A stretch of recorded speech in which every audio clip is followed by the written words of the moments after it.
Danfoss Alarm 38 mga master. So ito yung troubleshoot natin ngayon mga master. So yung problema na to master ay yung internal communication error to mga master. So may problema yung communication ng control card at saka yung power card mga master. So ang issue kasi dito mga master, so nag-power off kami mga master dito ng mga machine pag walang takbo. Kaya ang nangyari master, ngayon lang to nakikita tong mga problema na to. Kasi dati hindi nagpapatay sila dito ng power supply. So naka-standby lang yung machine nila dito dati kapag walang takbo. So ngayon master, sa bago kasing management mga master, so nagtitipid sa kuryente. Kaya ngayon lang to nakikita tong mga problema na to master ng BFD. So matagal na siguro tong problema, nga lang hindi to lumalabas dati. Dahil nga 15 years na rin tong machine na to. So kahit ma-reset mo yung alarm na yun master, hindi pa rin umiikot yung drive motor mo. So kumbaga sa madaling salita, nagko-corrupt yung program nito mga master. So ang option nito master,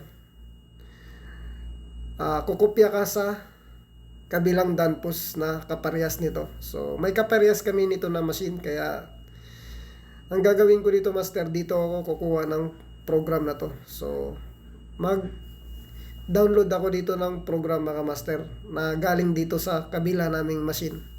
So parehas lang sila ng BFD, so 11 kilowatts. So mag-copy lang ako dito ng program mga master. So kung may pamalit naman kayo na BFD master, mas maganda palitan nyo ng BFD. So may dalawang option kayo dito mga master eh. Kung hindi nagtitipid yung kumpanya nyo, so magpapalit kayo na lang ng bagong BFD. So kung nagtitipid yung company nyo, so mag-order na lang kayo ng control card mga master. Kasi control card lang naman talagang problema nito mga master. So nagko-corrupt yung program niya pag naka-power off siya.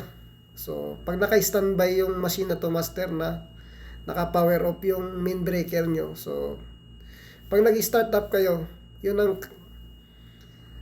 mangyayari mga master. So nawawala yung program niya.